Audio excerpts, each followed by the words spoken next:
प्यारे विद्यार्थियों, साथियों, आज हम बात करेंगे संविधानवाद की पाश्चात्य या उदार लोकतंत्रवादी अवधारणा की।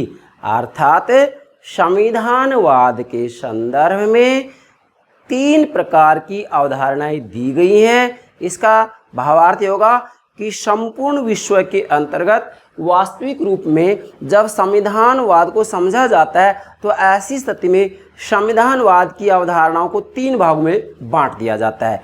एक पाश्चात्य संविधानवाद, दूसरा साम्यवादी देशों का संविधानवाद, तीसरा विकासशील लोकतांत्रिक राष्ट्र राज्यों का संविधानवाद। तो आज हम किसकी बात करेंगे? संविधानवाद की पाश्चात्य या उदार लोकतंत्रवादी अवधारणा की। ध्यान दीजिएगा, किसकी बात करेंगे? आज हम 3 अवधारणाएं होगी ना, जिसमें से आज हम एक अवधारणा ले रहे हैं। क्या? संविधानवाद की पाश्चात्य मतलब पश्चिमी या उदार लोकतंत्रवादी अवधारणा भी कहा जाता है इसे।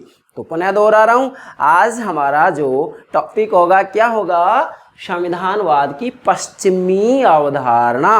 भाई संविधानवाद के बारे में 3 प्रकार की अवधारणा है ना, पश्चिमी अवधारणा, साम्यवादी अवधारणा और विकासशील लोकतांत्रिक राष्ट्र राज्यों की अवधारणा, जिसमें आज हम पहली अवधारणा की बात कर रहे हैं। इन तीनों अवधारणाओं के ऊपर भी किसी न किसी रूप में एग्जाम में प्रश्न पूछा ही जाता है, चाहे वह यूजीसी नेट से संबंधित हो, कॉलेज लेक्चरर, स्कूल लेक्चरर संबंधित हो, या फिर स्नातक स्नातकोत्तर के विद्यार्थियों से भी किसी न किसी रूप में इसके ऊपर प्रश्न अवश्य ही पूछा जाता है। तो प्राणों से प्यारे विद्यार्थियों, सर्वप्रथम आप हमारे YouTube चैनल को सब्सक्राइब अवश्य कीजिएगा।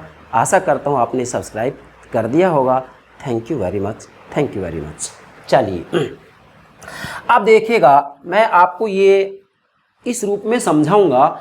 यहाँ मैंने आपके लिए 2 डायग्राम भी तैयार किए हैं, जिससे कि मेरे प्राणों से प्यारे विद्यार्थी संविधानवाद को आसानी से समझ सके। मेरा भरसक प्रयास रहता है कि प्रत्येक वीडियो में मैं आपके लिए किसी न किसी रूप में डायग्राम लेकर के आऊँगा, लेखा चित्र के माध्यम से आपको समझाऊँगा, ये तय मानिएगा।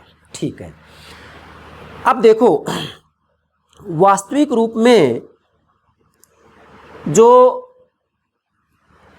संविधानवाद की अवधारणा है वह वास्तव में किसी भी राजनीतिक समाज के साध्य, मूल्यों और साधन से संबंधित अवधारणा है।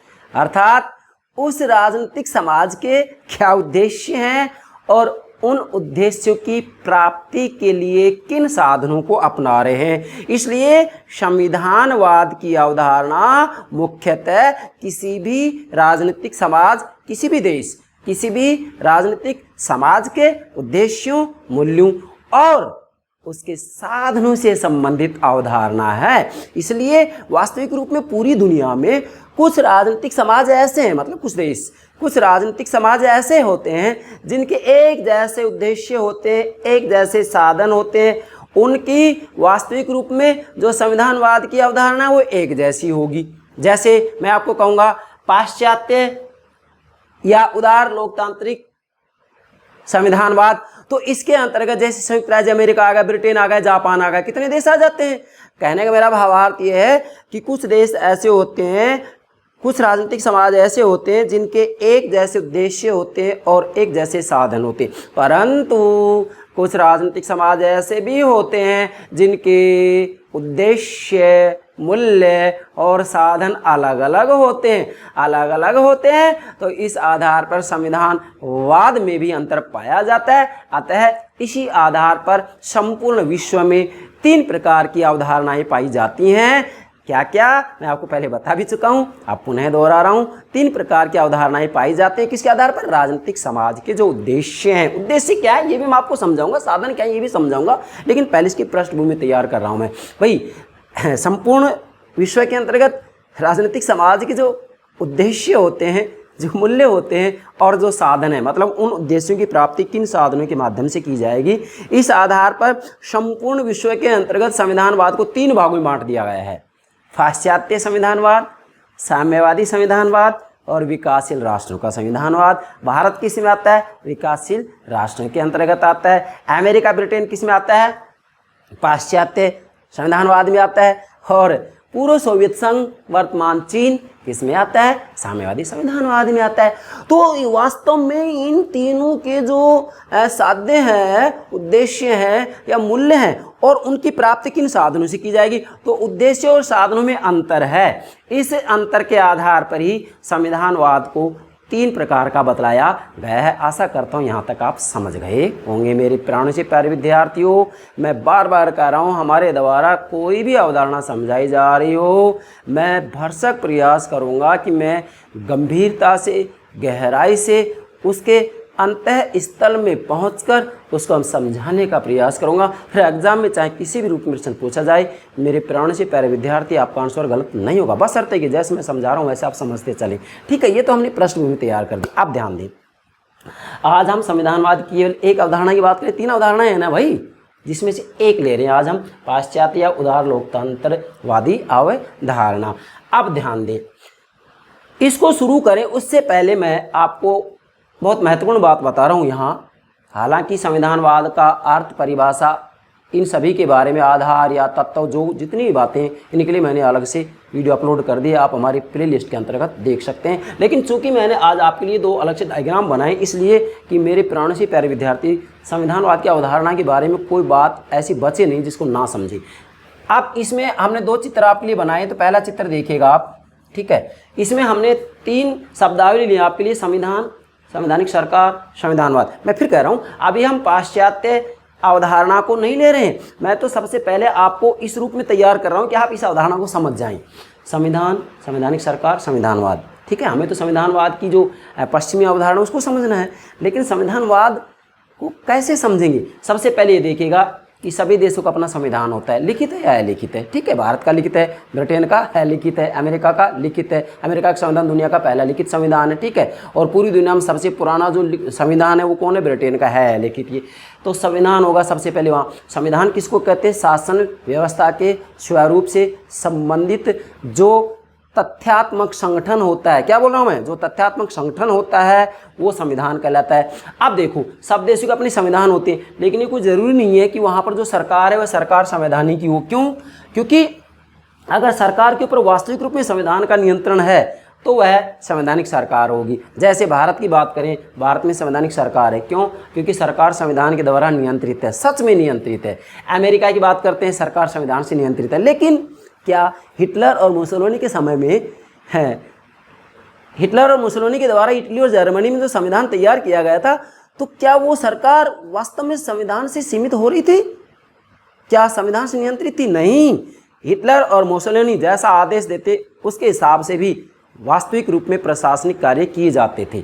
जैसा कि मुसोलिनी स्वयं कहते थे कि मेरे आदेश ही कानून है, यदि आप मेरे आदेशों का पालन कर रहे हैं तो आप नैतिक हैं, अन्यथा आप अनैतिक हैं। मीन्स मुसोलिनी जो कह रहे हैं वो नैतिक चाहे गलत ही कह रहे हैं, और जनता उसका पालन करे तो जनता नैतिक है, अगर पालन नहीं करे तो जनता नैतिक नहीं है। तो बताइए मुझे, क्या संवैधानिक सरकार थी? नो, संवैधानिक सरकार नहीं थी, क्योंकि सरकार संविधान से नियंत्रित नहीं थी। शासक की इच्छा के अनुसार मनमाना आचरण किया जाता था। अब देखिएगा, संविधान होना चाहिए पहली बात तो, उसके बाद में सरकार संवैधानिक होनी चाहिए, मतलब संविधान से नियंत्रित हो।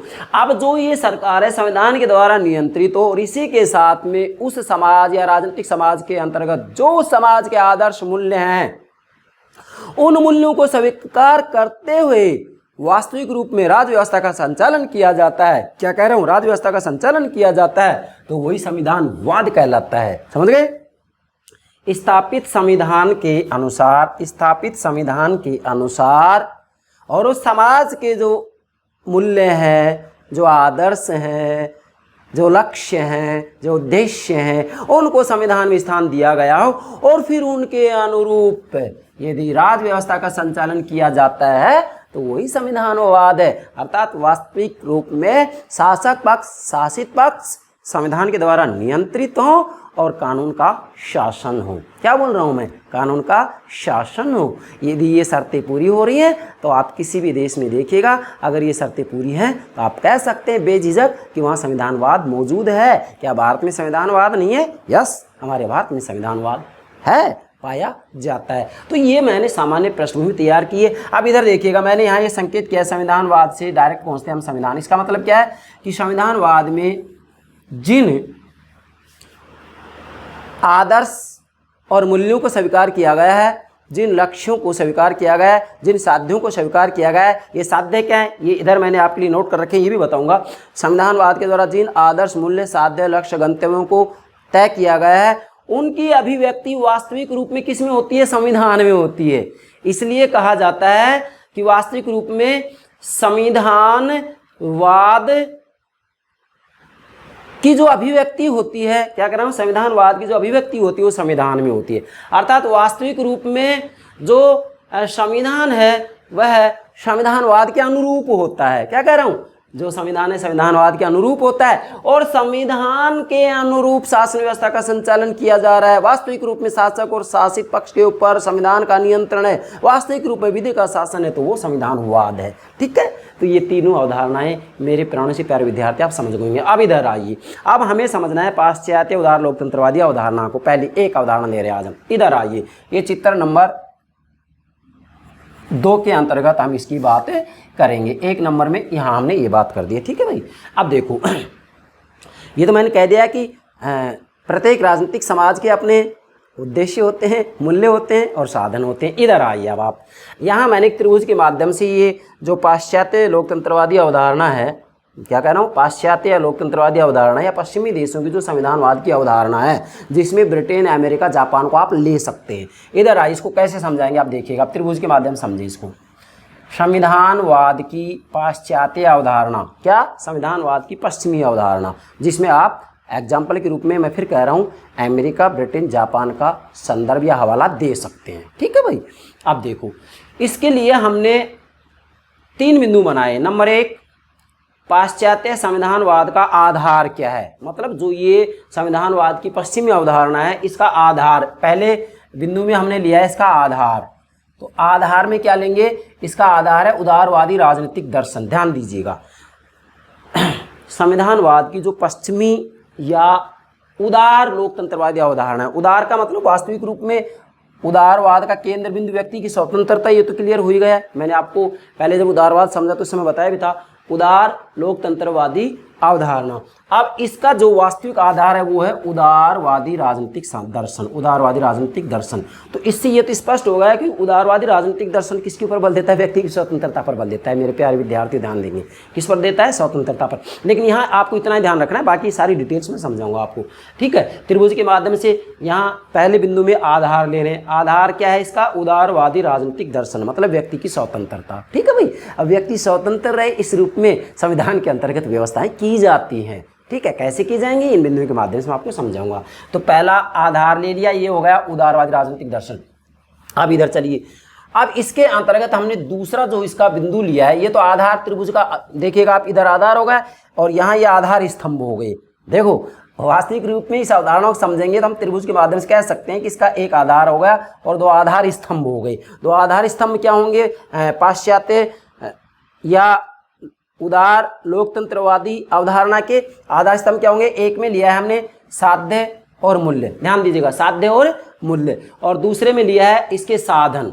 दूसरे में क्या लिया, इसके साधन। अब इधर आइए, इसके साध्य और मूल्य की बात हम करते हैं, किसके, संविधानवाद की पश्चिमी अवधारणा के जो साध्य या मूल्य हैं, वो साध्य या मूल्य क्या है, इनको मैंने विशेष रूप में यहाँ आपके लिए नोट कर दिया है। अब देखो पश्चिमी अवधारणा के जो साध्य या मूल्य है, मतलब इसके लक्ष्य क्या है भाई, पश्चिमी राजनीतिक समाज या पश्चिमी देशों के जो राजनीतिक समाज हैं, वास्तविक रूप में उनको उद्देश्य क्या है, लक्ष्य क्या है, मूल्य क्या है, वो चाहते क्या है, किसकी प्राप्ति करना चाहते हैं, किसकी प्राप्ति करना चाहते हैं, वो साध्य और मूल्य है। अब किसकी प्राप्ति करना चाहते हैं, पाश्चात्य देश या पश्चिमी देश, ध्यान दें, अमेरिका, ब्रिटेन, जापान। ठीक है, अब इसके अंतर्गत साध्य और मूल्य क्या होंगे, तो यहाँ मैंने आपके लिए 2 पार्ट बनाए। पहले पार्ट में इसके साध्य और मूल्य ले रहे हैं और दूसरे में इसके पाश्चात्य संविधानवाद की सामान्य विशेषताएं ले रहे हैं। तो इसके साध्य और मूल्य क्या होंगे, पाश्चात्य अवधारणा की इधर मैंने 2 नंबर पे नोट कर दिया है, आधार स्तंभ। दूसरा इधर देखिएगा, इसका पहला साध्य और मूल्य होगा व्यक्ति को अधिकतम स्वतंत्रता प्राप्त होनी चाहिए। अब ध्यान दें, पाश्चात्य संविधानवाद की जो अवधारणा है इसका साध्य ये है कि व्यक्ति को अधिकतम स्वतंत्रता प्राप्त होनी चाहिए। मतलब संविधान में इस रूप में व्यवस्था की जानी चाहिए जिससे कि वास्तविक रूप में व्यक्ति स्वतंत्र रहे। क्यों? क्योंकि उदारवादी अवधारणा वास्तविक रूप में व्यक्ति को विवेकवान मानती है, बुद्धिमान मानती है। इसलिए इनका कहना है कि व्यक्ति बुद्धिमान है, अतः सरकार के द्वारा व्यक्ति को स्वतंत्र छोड़ दिया जाना चाहिए। ऐसी स्थिति में यदि व्यक्ति को स्वतंत्र छोड़ दिया जाएगा तो व्यक्ति वास्तविक रूप में अपने हित में निर्णय लेगा। क्यों? क्योंकि व्यक्ति विवेकवान है। इसलिए इनका साध्य यही है कि व्यक्ति को ज़्यादा से ज़्यादा स्वतंत्रता प्राप्त होनी चाहिए। संविधान में ऐसी व्यवस्था की जाती है। दूसरा साध्य क्या है?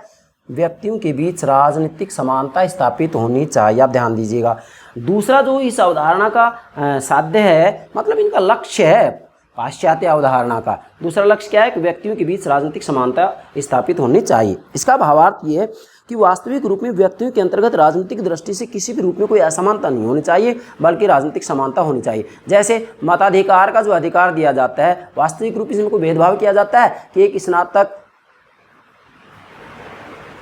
मतदाता है, एक स्नातकोत्तर किया मतदाता है और एक अशिक्षित मतदाता है। एक मतदाता बहुत गरीब है, एक मतदाता बहुत अमीर है, एक मतदाता बहुत ज़्यादा सम्मानित है, एक मतदाता ऐसा है जिसको कोई सम्मान ही नहीं मिलता है। तो क्या भेदभाव किया जाता है या सबको एक मत देने का अधिकार दिया जाता है? सबको एक मत देने का अधिकार दिया जाता है। तो पाश्चात्य संविधानवाद की अवधारणा यही कहती है, क्या कहती है कि राजनीतिक समानता स्थापित होनी चाहिए। अब आप देखिएगा, क्या हमारे भारत में ये बात नहीं है? है। क्या हमारे भारत में राजनीतिक समानता नहीं है? यस, ये भी है। मैं कह सकता हूं दावे के साथ कि पाश्चात्य संविधानवाद के अंतर्गत जिन साध्य और मूल्यों की बात की गई है, हमारे भारत के अंतर्गत उन सभी साध्य और मूल्यों की प्राप्ति के लिए सरकारों के द्वारा प्रयास किया जा रहा है। हमारे संविधान के अंतर्गत उन बातों की चर्चा की गई है। इसलिए हम कह सकते हैं कि पाश्चात्य संविधानवाद के अंतर्गत जिन साध्य और मूल्यों को स्वीकार किया गया है, हमारे भारतीय संविधान के अंतर्गत उनका उल्लेख किया गया है। ध्यान रखेंगे मेरे प्यारे विद्यार्थियों। तीसरा, व्यक्ति को सामाजिक व आर्थिक न्याय प्राप्त होना चाहिए।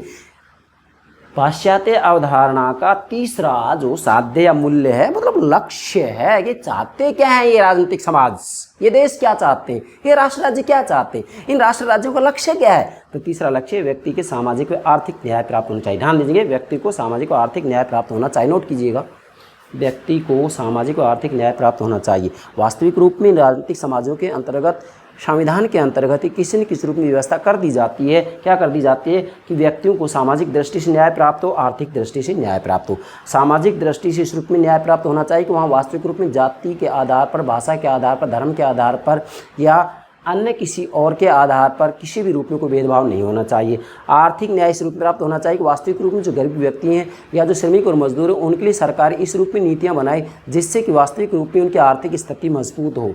क्या? उनकी धीरे धीरे आर्थिक स्थिति मजबूत हो। इसलिए वास्तविक रूप में पाश्चात्य अवधारणा के अंतर्गत इसका जो साध्य रखा गया है वो ये रखा गया है कि व्यक्ति को सामाजिक और आर्थिक न्याय प्राप्त होना चाहिए। और मेरे प्यारे विद्यार्थियों, चौथा जो इसका साध्य है, मूल्य है, लक्ष्य है, वो है शासन का उद्देश्य लोक कल्याण होना चाहिए। ध्यान दीजिएगा, शासन का उद्देश्य लोक कल्याण होना चाहिए। मतलब जो पाश्चात्य संविधानवाद की अवधारणा है, जिसका कि जिक्र हम अमेरिका के संदर्भ में विशेषकर करते हैं, ब्रिटेन के संदर्भ में विशेषकर करते हैं, तो वहाँ इसका विशेष जो मूल्य या साध्य वो रखा गया है कि शासन का उद्देश्य लोक कल्याण होना चाहिए। मतलब वास्तविक रूप में सरकार के द्वारा, राज्य व्यवस्था के द्वारा, क्या करूँ, सरकार के द्वारा या राज्य व्यवस्था के द्वारा, पॉलिटिकल सिस्टम के द्वारा इस रूप में नीतियाँ बनाई जानी चाहिए, इस रूप में योजनाएं बनाई जानी चाहिए, इस रूप में कानून बनाए जाने चाहिए जिससे कि वास्तविक रूप में जनता का कल्याण हो। क्या कह रहा हूँ मैं? जनता का कल्याण हो, मतलब जन कल्याण से संबंधित नीतियाँ बनानी चाहिए।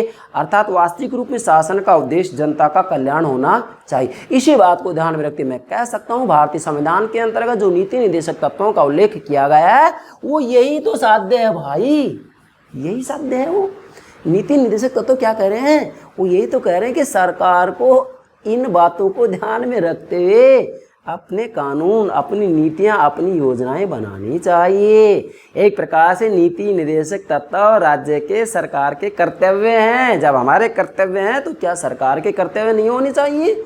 हमारे संविधान में नीति निर्देशक तत्वों का उल्लेख किया गया तो ये राज्य के कर्तव्य हैं भाई, हमारे कर्तव्य हैं तो उनके भी कर्तव्य हैं। इसलिए मैं कह सकता हूँ कि हमारे भारत के संविधान के अंतर्गत किसी न किसी रूप में इन साध्यों की चर्चा की गई है। तो वास्तविक रूप में हम पाश्चात्य संविधानवाद की अवधारणा तक पहुँचने का प्रयास कर रहे हैं, क्योंकि वास्तविक रूप में राजवैज्ञानिकों ने माना है कि संविधानवाद की अवधारणाओं में सर्वश्रेष्ठ अवधारणा पाश्चात्य अवधारणा को माना गया है। क्यों माना गया है? क्योंकि इसके अंतर्गत स्वतंत्रता पर बल दिया गया है, समानता पर बल दिया गया है, न्याय पर बल दिया गया है और जन कल्याण पर बल दिया गया है। और क्या चाहिए बताइए मुझे?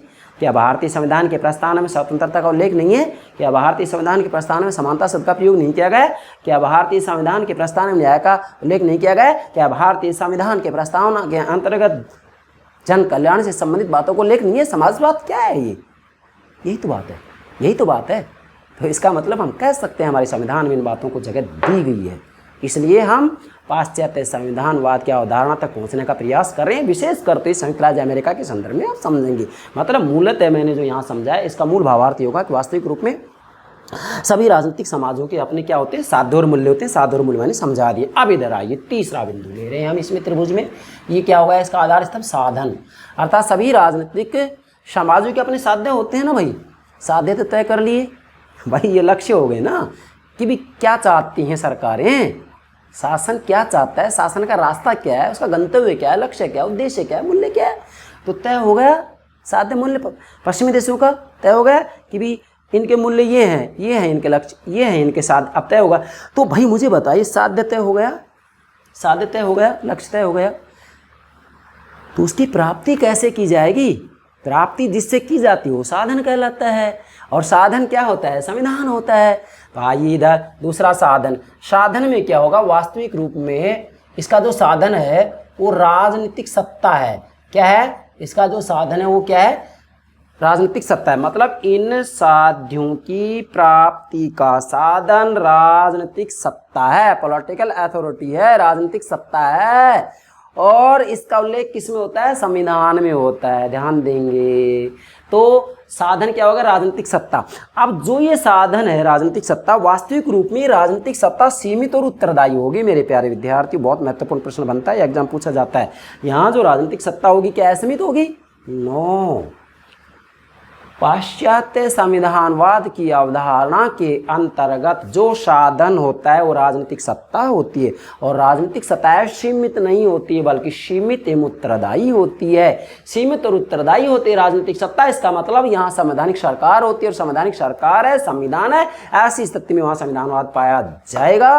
तो पाश्चात्य देशों के अंतर्गत वास्तविक रूप में संविधानवाद पाया जाता है। तो ये हो गया पाश्चात्य संविधानवाद या पश्चिमी देशों के संविधानवाद या उदार लोकतंत्रवादी संविधानवाद के क्या आधार, साध्य और साधन। ठीक है, ये इसका हमने एक पार्ट आपको समझा दिया है। अब इधर आइए, दूसरा पार्ट ले रहे हैं हम, पाश्चात्य संविधानवाद की सामान्य विशेषताएं। अब इन बातों को हम समझ जाते हैं। मतलब वास्तविक रूप इसमें तीन ही तो बातें हैं। संविधानवाद का आधार क्या है, साध्य क्या है, साधन क्या है, तीनों बात समझ गए। तो पाश्चात्य संविधानवाद की विशेषताओं को समझने में हमें दिक्कत कहाँ आएगी? अब इनके आधार पर इसकी विशेषताएं निकलती चली जाएंगी। मेरे प्यारे विद्यार्थियों ध्यान देंगे, पाश्चात्य संविधानवाद की पहली विशेषता जो बनती है, देखो मैं फिर कह रहा हूँ, आप यदि चाहें तो संयुक्त राज्य अमेरिका के पॉलिटिकल सिस्टम को संविधानवाद को इसका आधार पर समझ सकते हैं। ठीक है, अब पहली जो संविधानवाद की सामान्य विशेषता है, अब संविधानवाद की विशेषता मतलब पाश्चात्य संविधानवाद की। ठीक है, वैसे संविधानवाद की विशेषताओं के संदर्भ में हमने सामान्य विशेषताएं, आधारभूत विशेषताएं, इसके लिए अलग से वीडियो अपलोड कर दिया, आप वहाँ पर भी इसको देख सकते हैं। चलिए, पहली विशेषता बनती है इसकी, संविधानवाद के अनुरूप संविधान होता है। ध्यान दीजिएगा, पाश्चात्य देशों, पश्चिमी देशों या उदार लोकतंत्रवादी अवधारणा के अंतर्गत वास्तविक रूप में संविधानवाद के अनुरूप संविधान होता है। अर्थात उन राजनीतिक समाजों के अंतर्गत वास्तविक रूप में जो साध्य और मूल्य होते हैं, ये साध्य और मूल्य मैंने आपको समझा दिए, इन साध्य और मूल्यों के अनुरूप ही क्या होता है? संविधान होता है। मैंने पहले कह दिया था आपको कि ये जो ये देखो, इधर मैंने समझाया था नहीं कि संविधानवाद के जो साध्य हैं, मूल्य हैं, उनकी वास्तविक रूप में अभिव्यक्ति संविधान में होती है। किस में होती है? संविधान में इसकी अभिव्यक्ति होती है। इसलिए इसकी विशेषता बन जाती है संविधानवाद के अनुरूप संविधान होता है। ठीक है, क्या कह रहा हूँ मैं, संविधानवाद के अनुरूप संविधान होता है। मतलब वास्तविक रूप में किसी भी राजनीतिक समाज के अंतर्गत जब हम उसके जो साध्य होते हैं, मूल्य होते हैं, गंतव्य होते हैं, उनको देखते हैं, तो वास्तविक रूप में जो संविधान का निर्माण किया जाता है वह संविधान उन मूल्यों, गंतव्यों और उद्देश्यों के अनुरूप ही होता है। ये बात आपको ध्यान में रखनी, बहुत महत्वपूर्ण अवधारणा है ये।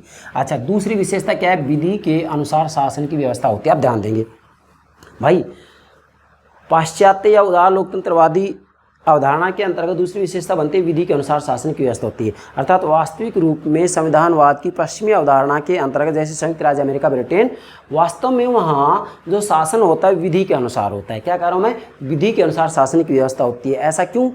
देखो, ये बात तो सत्य है, संविधानवाद की जो मूल अवधारणा होती है मेरे प्यारे विद्यार्थी, वो विधि की अवधारणा ही होती है। यदि विधि का शासन नहीं, कानून का शासन नहीं है, तो फिर संविधानवाद हो ही नहीं सकता। क्योंकि वास्तव में सर्वोच्च कानून कौन होता है? सर्वोच्च कानून तो संविधान ही तो होता है।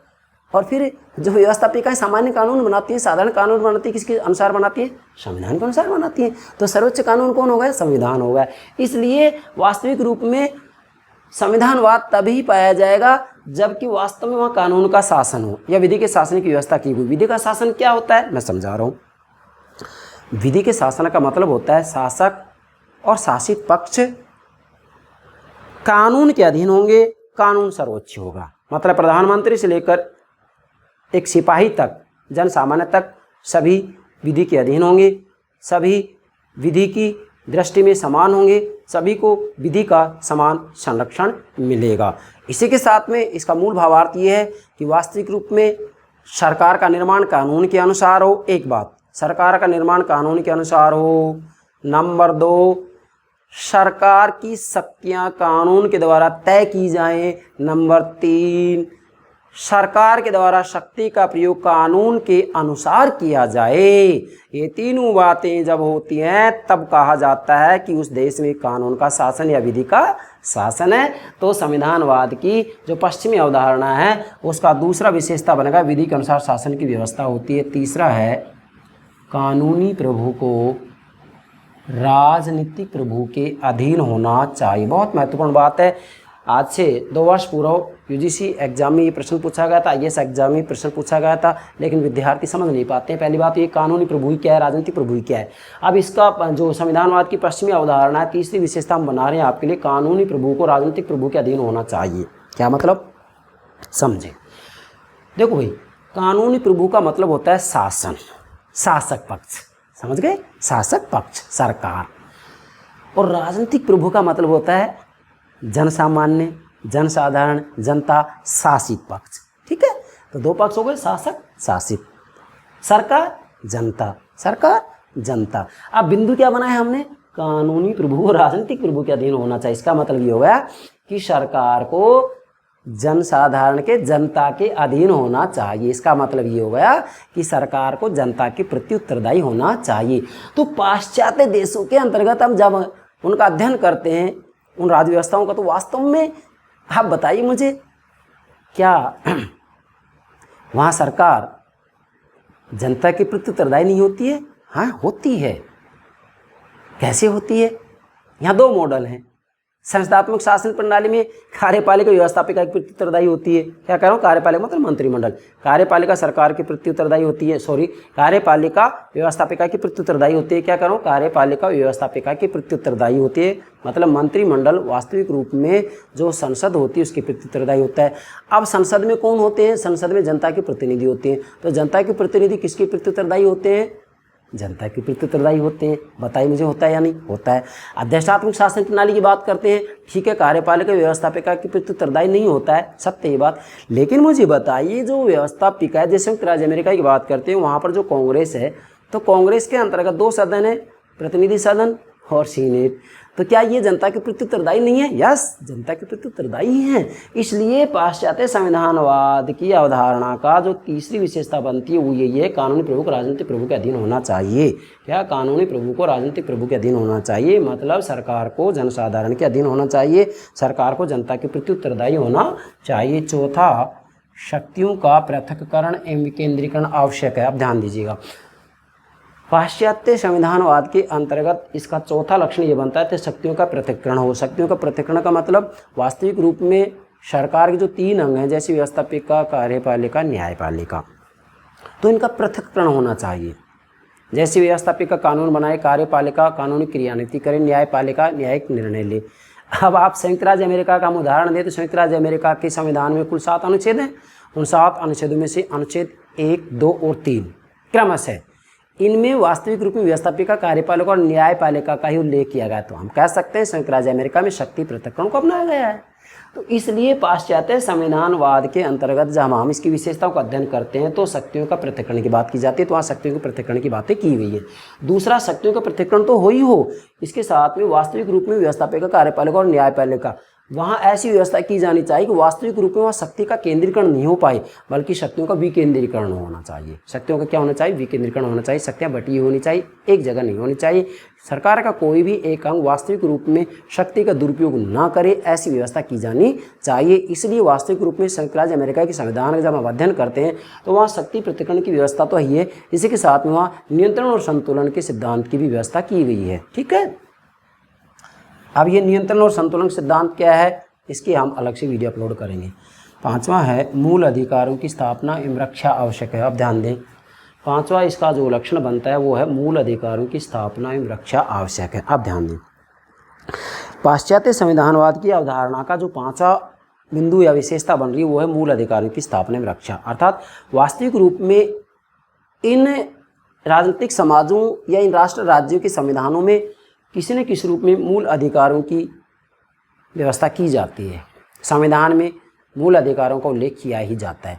अब केवल मूल अधिकारों का उल्लेख कर दिया, स्थापना कर दिया, यहीं तक बात नहीं बनेगी, बल्कि वास्तव में संविधान में ऐसी व्यवस्था की जानी चाहिए जिससे कि वास्तविक रूप में मूल अधिकारों की रक्षा हो। अर्थात यदि सरकार के द्वारा मूल अधिकारों को छीना जा रहा है, उल्लंघन किया जा रहा है, तो संविधान में ऐसी व्यवस्था की जानी चाहिए कि वास्तविक रूप में मूल अधिकारियों की रक्षा हो। और मूल अधिकारियों की रक्षा कौन करेगा? न्यायपालिका करेगा। इसलिए वहाँ संवैधानिक उपचारों की व्यवस्था होनी चाहिए। जैसे हमारे भारतीय संविधान के अंतर्गत हम देखते हैं, मैं फिर कह चुका हूँ, पीछे भी कह चुका हूँ ये बात है कि वास्तविक रूप में भारत में जो संविधानवाद पाया जाता है वह पाश्चात्य संविधानवाद के अनुरूप है। इसलिए भारतीय संविधान के अंतर्गत हम देखते हैं तो भाग 3 के अंतर्गत मूल अधिकारों की व्यवस्था की गई है और अनुच्छेद 32 के अंतर्गत संवैधानिक उपचारों की व्यवस्था की गई है कि वास्तव में यदि सरकारें व्यक्ति के मूल अधिकारों का हनन करती हैं तो ऐसी स्थिति में व्यक्ति न्यायालय की शरण ले सकता है। तो कहने का भावार्थ ये कि वास्तविक रूप में संविधान मूल अधिकारों की स्थापना होनी चाहिए और उसकी रक्षा की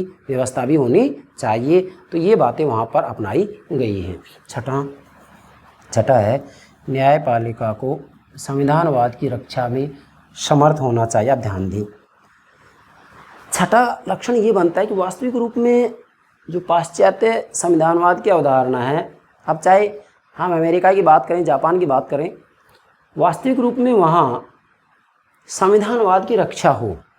भाई जो उस राजनीतिक समाज के साध्य हैं, ये साध्य हैं, मूल्य हैं, उन साध्य और मूल्यों की रखवाली कौन करेगा? सरकारें तो हो सकता है मनमाना आचरण करने लग जाएं। फिर ऐसी स्थिति में न्यायपालिका को सशक्त बनाना चाहिए, मतलब स्वतंत्र, निष्पक्ष और सशक्त न्यायपालिका की व्यवस्था की जानी चाहिए। तो वास्तविक रूप में पश्चिमी राजनीतिक समाजों के अंतर्गत ऐसी व्यवस्थाएं की गई हैं। ठीक है भाई।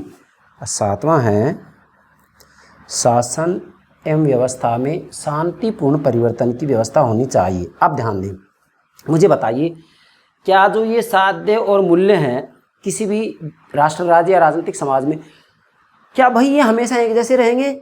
आज भी ये मूल्य हैं, 200 वर्ष बाद में ये मूल्य रहेंगे या इनमें परिवर्तन होगा? इनमें परिवर्तन तो होगा भाई, समय और परिस्थिति के हिसाब से परिवर्तन होगा ही होगा। जब समय और परिस्थिति के हिसाब से साध्य और मूल्यों में परिवर्तन होता है या राजनीतिक समाज के साध्य और मूल्यों में परिवर्तन होता है तो वास्तव में संविधान में ऐसी व्यवस्था होनी चाहिए कि साध्यों और मूल्यों में जैसे परिवर्तन हो तो उसके अनुरूप संविधान में भी परिवर्तन हो। इसलिए आप देखिएगा वास्तविक रूप में दुनिया के सभी देशों के संविधानों में, मैं क्या बोल रहा हूँ, केवल पश्चिम की बात नहीं कर रहा हूँ, दुनिया के सभी देशों के संविधानों में जहाँ लोकतांत्रिक व्यवस्थाएं, दुनिया के सभी देशों के संविधान में किसी न किसी रूप में संविधान में संशोधन की व्यवस्था की जाती है। चाहे वह लचीली हो, कठोर हो, वो अलग बात है, लेकिन ऐसी स्थापना या व्यवस्था किसी न किसी रूप में की जाती है संविधान के अंतर्गत। ठीक है भाई। तो शासन एवं व्यवस्था में शांतिपूर्ण परिवर्तन की व्यवस्था होनी चाहिए। तो वास्तविक रूप में पाश्चात्य संविधानवाद के अंतर्गत किसी न किसी रूप में ये व्यवस्था की जाती है कि भी संविधान में शांतिपूर्ण तरीके से परिवर्तन हो, मतलब शासन एवं व्यवस्था के अंतर्गत शांतिपूर्वक तरीके से परिवर्तन किया जाए, जिससे कि क्रांति की स्थिति ना बने, गृह युद्ध की स्थिति ना बने। और इसके बाद में इसका जो 8वां लक्षण है वो है श्रेष्ठ परंपराएं, सामाजिक बहुलवाद और खुली सामाजिक व्यवस्था होनी चाहिए। 3 बातें आ गई इसमें, श्रेष्ठ परंपराएं, सामाजिक बहुलवाद और खुली सामाजिक व्यवस्था होनी चाहिए। ठीक है, मतलब जो पश्चिमी संविधानवाद की अवधारणा है इसमें ये माना जाता है कि तीनों बातें होनी चाहिए। श्रेष्ठ परंपराएं, श्रेष्ठ परंपराओं का मतलब ये है कि उस राजनीतिक समाज में या उस राष्ट्र राज्य में, जैसे हम अमेरिका का नाम ले सकते हैं, कि उस राजनीतिक समाज में वास्तव में जो सामाजिक, आर्थिक, राजनीतिक परंपराएं होती हैं उन परंपराओं को किसी न किसी रूप में स्वीकार किया जाना चाहिए, क्योंकि यदि उन परंपराओं को स्वीकार किया जा रहा है तो ऐसी स्थिति में वास्तव में व्यक्तियों के अधिकारों की सुरक्षा होगी, क्योंकि ये परंपराएं व्यक्तियों के अधिकारों की ही बातें करती हैं कि सरकार के द्वारा व्यक्तियों को यही अधिकार दिए जाने चाहिए। इसी के साथ में वास्तविक रूप में इन परंपराओं के द्वारा सरकार के ऊपर ही पूर्ण रूप में नियंत्रण होता है, जिससे कि सरकारें वास्तविक रूप में तानाशाही व्यवहार ना करें, अर्थात सरकारों के द्वारा वास्तविक रूप में स्वच्छंदता पूर्वक या स्वच्छंदतापूर्ण आचरण ना किया जाए। इसलिए वास्तविक रूप में जो उस राजनीतिक समाज की श्रेष्ठ परंपराएं होती हैं उन श्रेष्ठ परंपराओं के द्वारा वास्तव में वहाँ संविधानवाद की स्थापना की जाती है। दूसरी बात, सामाजिक बहुलवाद। वास्तविक रूप में पाश्चात्य संविधानवाद की अवधारणा के अंतर्गत सामाजिक बहुलवाद भी होना चाहिए। इसका मतलब ये है कि उन राजनीतिक समाजों में या राष्ट्र राज्यों में वास्तव में जाति, भाषा, धर्म, क्षेत्र इत्यादि के आधार पर विभिन्न प्रकार के वर्गों का निर्माण होता है। विभिन्न प्रकार के वर्गों का निर्माण होता है तो ये सभी वर्ग अपने अपने वर्ग के हित से संबंधित बातें करते हैं। ऐसी स्थिति में सत्ता का बंटवारा हो जाता है। सत्ता का बंटवारा हो जाता है तो वास्तविक रूप में वहाँ पर चूँकि सामाजिक बहुलवाद है, अर्थात सत्ता बटी हुई है, इसलिए वहाँ संविधानवाद की स्थापना होगी। क्यों होगी? क्योंकि सरकार के ऊपर किसी न किसी रूप में इनका नियंत्रण रहता है। इन वर्गों के अनुरूप सरकार को नीतियाँ बनानी पड़ती हैं, इसलिए सामाजिक बहुलवाद भी ज़रूरी है और खुली सामाजिक व्यवस्था होनी चाहिए। क्या? खुली सामाजिक व्यवस्था, ओपन सोशल सिस्टम, खुली सामाजिक व्यवस्था होनी चाहिए। खुली सामाजिक व्यवस्था का सीधा सा मतलब ये होता है कि वास्तविक रूप में वहाँ व्यक्तियों को पूर्ण रूप में अपने जीवन के संदर्भ में निर्णय लेने की स्वतंत्रता होती है। क्यों? क्योंकि ये माना जाता है कि व्यक्ति विवेकवान प्राणी है, विवेकवान प्राणी है, बुद्धिमान प्राणी है, इसलिए वह अपने हित में ही निर्णय लेगा, अपने हित में निर्णय लेगा। इसलिए वहाँ वास्तविक रूप में व्यक्तियों की स्वतंत्रता के ऊपर बल दिया जाता है। मैंने आपको पहले भी कह दिया था कि उदारवादी विचारधारा का केंद्र बिंदु व्यक्ति की स्वतंत्रता होती है और खुली सामाजिक व्यवस्था के अंतर्गत वास्तविक रूप में व्यक्ति को विवेकवान माना जाता है, बुद्धिमान माना जाता है, इसलिए व्यक्ति की स्वतंत्रता के ऊपर बल दिया जाता है। अर्थात ये माना जाता है कि व्यक्ति अपने हित में ही निर्णय लेगा, अहित में निर्णय नहीं लेगा। इसलिए वास्तविक रूप में व्यक्ति को स्वतंत्र छोड़ दिया जाना चाहिए, अर्थात व्यक्ति की स्वतंत्रता के ऊपर बल दिया जाता है। ये हो गया इसका 8वां लक्षण। और 9वां है सामाजिक न्याय की प्राप्ति होनी चाहिए। अब ध्यान दीजिएगा, वास्तविक रूप में पाश्चात्य संविधानवाद की अवधारणा का 9वां जो बिंदु है या 9वीं विशेषता है वो है सामाजिक न्याय की स्थापना या सामाजिक न्याय की प्राप्ति होनी चाहिए। वास्तव में देखा जाए तो संविधानवाद के लिए जरूरी है, क्या जरूरी है कि वहाँ सामाजिक न्याय की स्थापना हो, अर्थात वास्तविक रूप में आर्थिक सामाजिक दृष्टि के संदर्भ में संविधान में सरकार के द्वारा ऐसी व्यवस्था की जानी चाहिए जिससे कि जो श्रमिक और मजदूर हैं उनका हित हो, किसी भी रूप में उनका शोषण ना हो। यदि वहाँ ऐसी व्यवस्था की जाती है तो वास्तविक रूप में सरकारी विवश हो जाती हैं कि वो जो गरीब हैं, मजदूर हैं, श्रमिक हैं, शोषित हैं, उनके हित में नीतियाँ बनाएंगी उनके हित में कानून बनाएंगी, उनके हित में नीतियाँ बनाएंगी, कानून बनाएंगी, तो मुझे बताइए क्या सामाजिक न्याय की प्राप्ति नहीं होगी? यस, सामाजिक न्याय की प्राप्ति होगी। और ये सामाजिक न्याय की प्राप्ति के लिए जो प्रयास किया जाएगा वह वास्तविक रूप में संविधानवाद की स्थापना करेगा। क्यों? क्योंकि सरकार पर ये जो न्याय की प्राप्ति का लक्ष्य है, इस प्राप्ति के लक्ष्य के लिए उन्हें प्रयास करना पड़ेगा, सरकार को प्रयास करना पड़ेगा। तो इनके हित में नीतियां बनानी पड़ेंगी, इनके हित में नीतियां बनानी पड़ेंगी, तो सरकार पर नियंत्रण रहेगा। सरकार पर नियंत्रण रहेगा तो सरकार सीमित होगी क्या? सीमित होगी। और वास्तविक रूप में पाश्चात्य संविधानवाद के अंतर्गत जो राजनीतिक सत्ता होती है वो सीमित होती है भाई, सीमित होती है, उत्तरदायी होती है। तो ये हो गए आपके पाश्चात्य संविधानवाद की सामान्य विशेषताओं के संदर्भ में 9 बातें होंगी। मेरे प्राणों से प्यारे विद्यार्थियों, मैं आशा करता हूँ पश्चिमी संविधानवाद की अवधारणा ठीक से आपकी समझ में आ गई होगी। तो प्लीज़ हमारे YouTube चैनल को सब्सक्राइब अवश्य कीजिएगा। इसी के साथ में इसे शेयर कीजिएगा, लाइक कीजिएगा, कमेंट कीजिएगा। क्यों? क्योंकि मुझे बताइए, चाहे व्यक्ति हो या मशीन हो, उसे किसी न किसी रूप में एनर्जी की ज़रूरत होती है, ऊर्जा की आवश्यकता होती है। भाई हम 2 व्हीलर 4 व्हीलर की बात करें तो पेट्रोल डीजल की आवश्यकता होगी उसे।